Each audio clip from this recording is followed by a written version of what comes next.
ായിട്ട് motor വാഹന വകുപ്പ് ഉദ്യോഗസ്ഥർക്ക് 294 ലാപ്ടോപ്പുകൾ വാങ്ങാനായിട്ട് പണവും അനുവദിച്ചിട്ടുണ്ട്. 1.5 കോടി രൂപയാണ് അനുവദിച്ചിരിക്കുന്നത്. നിലവിൽ ടെസ്റ്റ് ഗ്രൗണ്ടുകളിൽ നിന്ന് വെഹിക്കിൾ ഇൻസ്പെക്ടർമാർ ഓഫീസിൽ എത്തിയ ശേഷമാണ് ലൈസൻസ് അനുവദിക്കുന്നത്.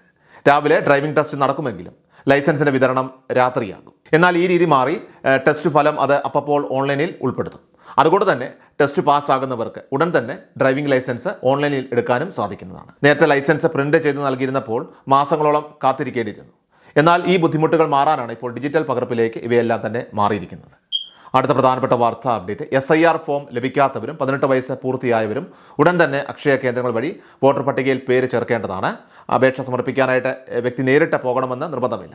വീട്ടിലെ മറ്റൊരാൾ പോയാലും മതിയാകും. ഇതിനായിട്ട് SSLC സർട്ടിഫിക്കറ്റ്, അതോടൊപ്പം തന്നെ സ്കൂൾ സർട്ടിഫിക്കറ്റ് അല്ലെങ്കിൽ പാസ്പോർട്ട് എന്നിവയിൽ ഏതെങ്കിലും ഒന്ന് കരുതുക. കൂടാതെ ആധാർ കാർഡ്, ഒരു പാസ്പോർട്ട് സൈസ് ഫോട്ടോ, വീട്ടിലുള്ള ഒരാളുടെ വോട്ടർ ID, സ്വന്തമോ മാതാപിതാക്കളുടെയോ പേരിലുള്ള 2002 രേഖ എന്നിവയും ആവശ്യമാണ്.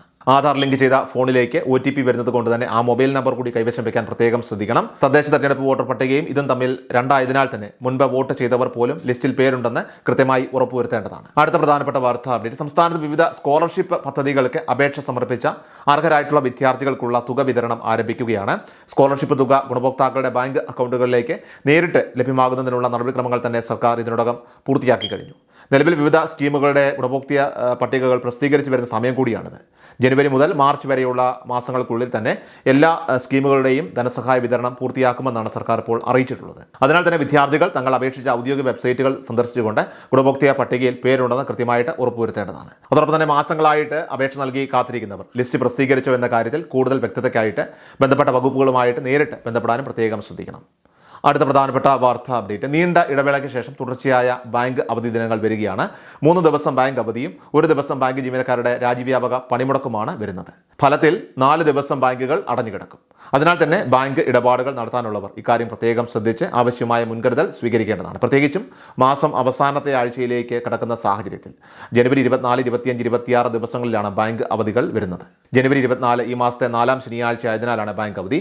25 ഞായറാഴ്ചയാണ്. 26 റിപ്പബ്ലിക് ദിനമായതിനാൽ അവധിയാണ്. ഇതോടെ തുടർച്ചയായ 3 ദിവസം അവധിയായി. തൊട്ടു പിന്നാലെ ജനുവരി 27 തീയതി ബാങ്ക് ജീവനക്കാരുടെ രാജ്യവ്യാപക പണിമുടക്ക് പ്രഖ്യാപിച്ചിട്ടുണ്ട്. പണിമുടക്ക് ബാങ്ക് പ്രവൃത്തി ദിവസത്തെ ബാധിക്കുകയാണെങ്കിൽ ഫലത്തിൽ തുടർച്ചയായ 4 ദിവസം അവധിയാണ് ഉണ്ടാവുക. ആഴ്ചയിൽ 5 പ്രവൃത്തി ദിവസം എന്ന ആവശ്യം നടപ്പാക്കണമെന്നാണ് ജീവനക്കാരുടെ ആവശ്യം. United forum of bank unions UFBU നേതൃത്വത്തിലാണ് ഇപ്പോൾ ബാങ്ക് ജീവനക്കാർ പണിമുടക്കുക. നിലവിൽ ഞായറാഴ്ചകൾ കൂടാതെ ഓരോ മാസത്തെ 2ാമത്തെയും 4ാമത്തെയും ശനിയാഴ്ചകൾ ബാങ്ക് ജീവനക്കാർക്ക് അവധിയാണ്. ബാക്കിയുള്ള 2 ശനിയാഴ്ചകൾ കൂടി അവധിയാക്കണമെന്നാണ് ജീവനക്കാരുടെ ആവശ്യം. ഇതിനുവേണ്ടി തിങ്കൾ മുതൽ വെള്ളി വരെ പ്രതിദിനം 40 മിനിറ്റ് അധികം ജോലി ചെയ്യാൻ തയ്യാറാണെന്നും ജീവനക്കാർ വ്യക്തമാക്കുന്നു. അടുത്ത പ്രധാനപ്പെട്ട വാർത്താ അപ്ഡേറ്റ്, ഇന്റർനെറ്റ് ബാങ്കിംഗ് വഴിയുള്ള IMPS ഇടപാടുകൾക്ക് സർവീസ് ചാർജ് ഏർപ്പെടുത്താൻ ഒരുങ്ങുകയാണ് സ്റ്റേറ്റ് ബാങ്ക് ഓഫ് ഇന്ത്യ. നിലവിൽ 5 ലക്ഷം രൂപ വരെയുള്ള ഓൺലൈൻ IMPS ട്രാൻസാക്ഷനുകൾ സൗജന്യമായാണ് നൽകി വരുന്നത്. എന്നാൽ പുതിയ പരിഷ്കാരം അനുസരിച്ച് 25,000 രൂപ മുതൽ 5 ലക്ഷം രൂപ വരെയുള്ള ഓൺലൈൻ ഇടപാടുകൾക്ക് ഇനി മുതൽ നിശ്ചിത തുക ചാർജ് ഈടാക്കും. ഫെബ്രുവരി 15 മുതലാണ് പുതിയ നിരക്കുകൾ പ്രാബല്യത്തിൽ വരിക. IMPS വഴി ഒരു ദിവസം നടത്താവുന്ന പരമാവധി ഇടപാട് തുക 5 ലക്ഷം രൂപയാണ്. പുതിയ നിരക്കുകൾ പ്രകാരം 25,000 രൂപ മുതൽ 1 ലക്ഷം രൂപ വരെയുള്ള ഓൺലൈൻ ഇടപാടുകൾക്ക് 2 രൂപയും GSTയുമാണ് ഈടാക്കുക.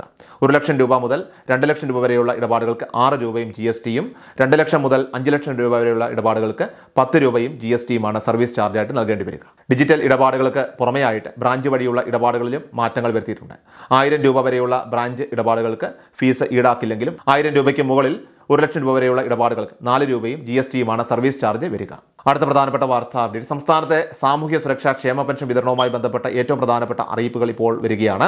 ക്ഷേമ പെൻഷൻ തുക അത് വീണ്ടും വർദ്ധിപ്പിച്ചേക്കുമെന്ന ശുഭസൂചനയാണ് ഇപ്പോൾ ധനകാര്യ വകുപ്പിൻ്റെ ഭാഗത്തുനിന്നും വന്നിരിക്കുന്നത്. ജനുവരി 29 തീയതി അവതരിപ്പിക്കുന്ന സംസ്ഥാന ബജറ്റിലായിരിക്കും ഇത് സംബന്ധിച്ച ഔദ്യോഗിക പ്രഖ്യാപനവും സ്ഥിരീകരണവും ഒക്കെ തന്നെ ഉണ്ടാവുക.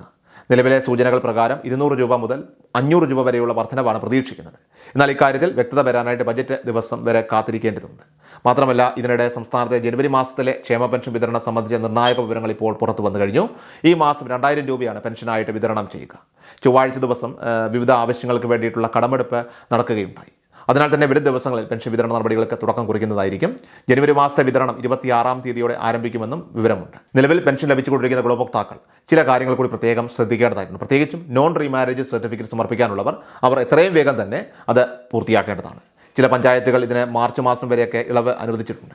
കൂടാതെ ഇതുവരെ വാർഷിക വരുമാന സർട്ടിഫിക്കറ്റ് സമർപ്പിക്കാത്തവർ ഉണ്ടെങ്കിൽ പെൻഷൻ മുടങ്ങാതെ ലഭിക്കുന്നതിനായിട്ട് ജൂൺ മാസത്തിനുള്ളിൽ അത് നിങ്ങൾ തീർച്ചയായിട്ടും ഹാജരാക്കേണ്ടതാണ്. ഇത്തരത്തിൽ രേഖകൾ കൃത്യമായി സമർപ്പിക്കുന്നവർക്ക് വരും മാസങ്ങളിലും തടസ്സങ്ങളില്ലാതെ തന്നെ പെൻഷൻ തുക കൈപ്പറ്റാനായിട്ട് സാധിക്കുകയും ചെയ്യും. ഏറ്റവും അവസാനമായിട്ട് സംസ്ഥാനത്തെ സ്വർണ്ണവില പരിശോധിച്ചാൽ സംസ്ഥാനത്ത് സ്വർണ്ണവില റെക്കോർഡുകൾ ഭേദിച്ച് കുതിപ്പ് തുടരുകയാണ്. ബുധനാഴ്ച ജനുവരി 21 ഉച്ചയ്ക്ക് മുൻപ് ഇരട്ട വർധനവാണ് രേഖപ്പെടുത്തിയത്. ഗ്രാമിന് 685 രൂപയും പവന് 5480 രൂപയാണ് ആകെയായി. നാളെ കാണാം. അതുവരേക്കും നന്ദി, നമസ്കാരം. കൃഷാൽ മീഡിയ എല്ലാ ദിവസവും വാർത്തകളും അറിയിപ്പുകളും ഡെയിലി അപ്ഡേറ്റ്സും ലഭിക്കാൻ ഇപ്പോൾ തന്നെ ചാനൽ സബ്സ്ക്രൈബ് ചെയ്യുക, ഫോളോ ചെയ്യുക. നിങ്ങളുടെ ലൈക്കും ഷെയർ നൽകി ഞങ്ങളെ സപ്പോർട്ട് ചെയ്യുക.